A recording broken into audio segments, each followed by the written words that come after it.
Nothing we say is investment advice. Please pause on all 3 pages of this disclaimer and read it.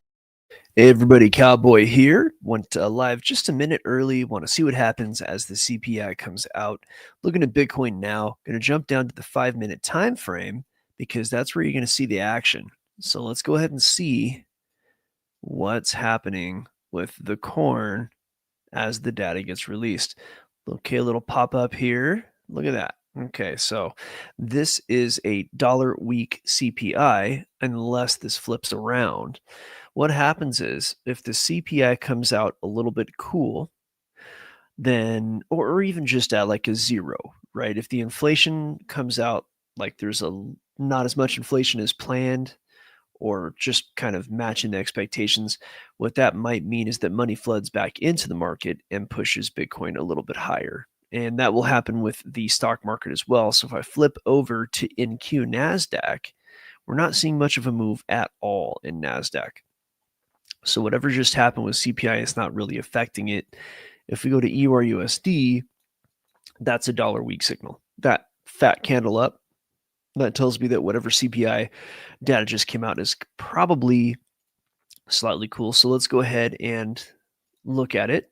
It does seem that the market is relatively unaffected, but yeah, so we got CPI is definitely cooler than expected by a fair amount.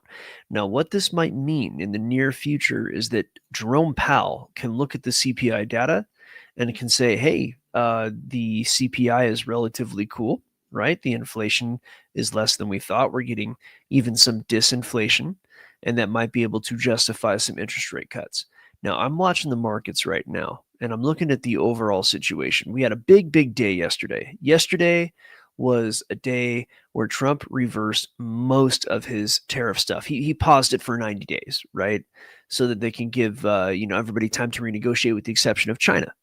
So this did push markets up pretty hard. Yesterday, we had a massive pump. You're looking at it now. So it might just be that the NASDAQ and the other indices here, I can flash, and they're all going to act pretty much the same here. The SP 500, this is the Dow, this is the NASDAQ, and they're not really moving, probably because they moved so much yesterday. So many people bought back in yesterday that the retail buyers and whoever else, they're all kind of exhausted. So the CPI data is not really affecting this chart at all. The question is whether or not the move up yesterday is temporary. We have to remember that Trump's tariff decision was kind of limited, okay? And what I mean by that is, so China is the biggest trading partner, okay?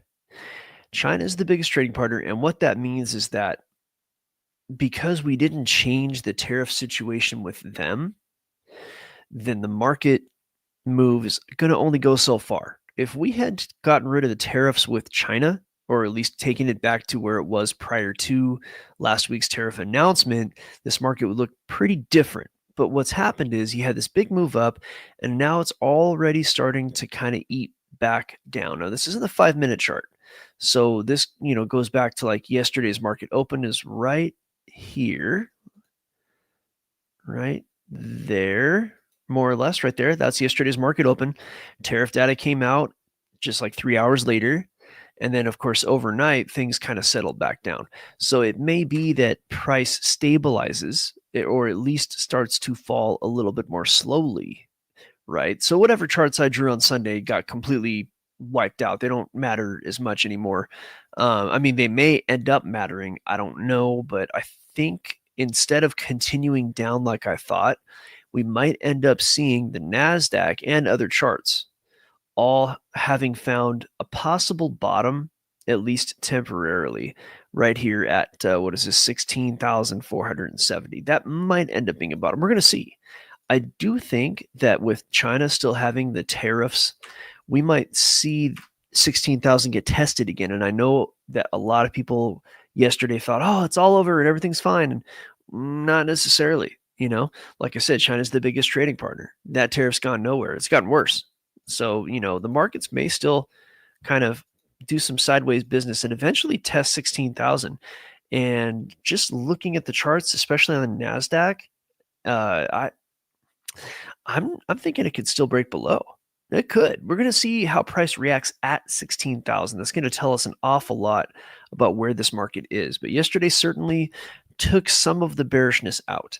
And when you have that big of a capitulation, right? When price has been going down since February, mid-February, when price is what, 35% off the highs? Let me see what it was. I don't remember. Maybe it was like 20%. 26%. Price went 26% off the highs, and then it came back up a huge percentage yesterday. Now, right now, price is only 15% off the highs, and at one point yesterday it was 13%. So we actually lost half, or we got back half of the dump yesterday, right? So what we kind of saw ended up being, prior to that move up, was a bit of a credit crunch. And what that means is that as these prices fall, the NASDAQ, the Dow, 75% of the stocks are going to follow the indexes.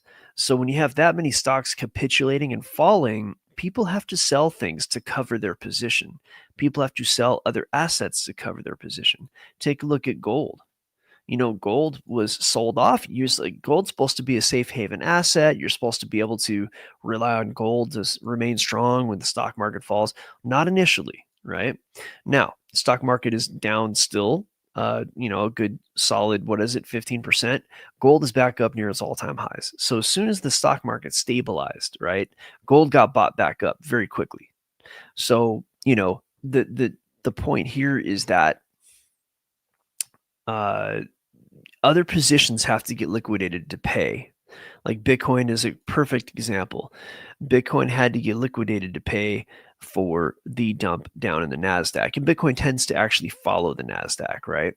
And now that time has passed since the data came out, if we go back down to that 5-minute chart to see how Bitcoin is reacting, we're going to find that little pump we got from the CPI already back down, already eaten up, already sold off. So I do have a bit of a nagging suspicion and some algorithmic signal, by the way, that the NASDAQ might stabilize, but it might also just head down. It might bounce a little bit and then head down. Right. So let me go to the daily chart, show you what I mean. And this is what was going to happen with the NASDAQ if nothing changed. It was going to probably just head down and find some kind of bottom somewhere. Maybe that bottom would have been 10,000 or something, which is freaking brutal. Would have been 50% off the highs. Wherever that bottom was, it was going to go down and find it, right? However, the announcement came yesterday. So what I think might end up happening is price is either going to kind of bounce here and stabilize, and then maybe head down and stabilize more quickly, right? So I think we still have more compression to go, but the meantime, you're going to get a little bit of bounce in. It might even go a little bit higher, and it might stay up here, or it might do what I drew before. But either way, I don't think the bearishness is over. I think the bearishness has just been tempered, and it's not going to be quite as extreme. And you might get some structural bounces and things like that. And that's just what the algos say right now, right? So CPI was a bit of a dud. Not a lot of movement on CPI except the Forex markets. Forex markets are definitely showing it, and that makes a lot of sense. They're just continuing in the same direction as they did before. USD JPY tends to lead stock markets, or at least go in the same direction as the stock markets, and that one's headed down. The CPI did not help matters. Of course, it wouldn't, because that's going to be dollar week data. So CPI being a little cool is a dollar week kind of signal, and USD JPY is a dollar based pair. So that's just going to head down anyway. And really, USD JPY is just back down where it was when the market started to pump yesterday. So it's already lost all the gains. And that's, the JPY, we talked about it yesterday. Watch the live show from yesterday. You'll see why the stock market is related to JPY. Okay. Yeah. Cool cat. Seeing what I see on Bitcoin. Yeah. I think we see lower on Bitcoin. Definitely. And look, Bitcoin is in a time where, the top might be in. We may never see this top again at 110,000. We may or may not. It's, there's no way to know for sure. But our top for Bitcoin was in January, or was it December? It was January. late January. So there it is right here at 110,000-ish, right? So will Bitcoin make its way back up there? Time will tell. With the market in its current state, NASDAQ and such, I don't think so. If the stock market does end up finding some real legs and heading back up, maybe everything gets solved, maybe the tariffs go away, maybe, then we might see Bitcoin come back up to retest 110,000. But I'm not holding my breath on that one, ladies and gents. Not holding my breath. So look, here's the deal about it. I trade level by level. So at the moment with Bitcoin, there's a couple ways to look at it. Let me just take a brief look at the algos. Okay, let's see. So what I think is going to happen with Bitcoin right now, if it can stay above 81,000, basically 81,300, what you have is a bit of a range that has been established. Now, this is kind of short term, but you've got price going between 81,000, we'll say. That's easy, up to about 88,500.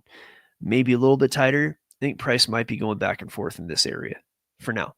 It does look like it wants to head up a little bit here. That's the thing. Now it is up against resistance, so it might just kind of do a tight range until it doesn't. And if I had to guess which way it's going to go, let's just take another brief look. This low time frame is, or this higher time frame, this weekly is this daily is kind of bullish. So it really could go either way.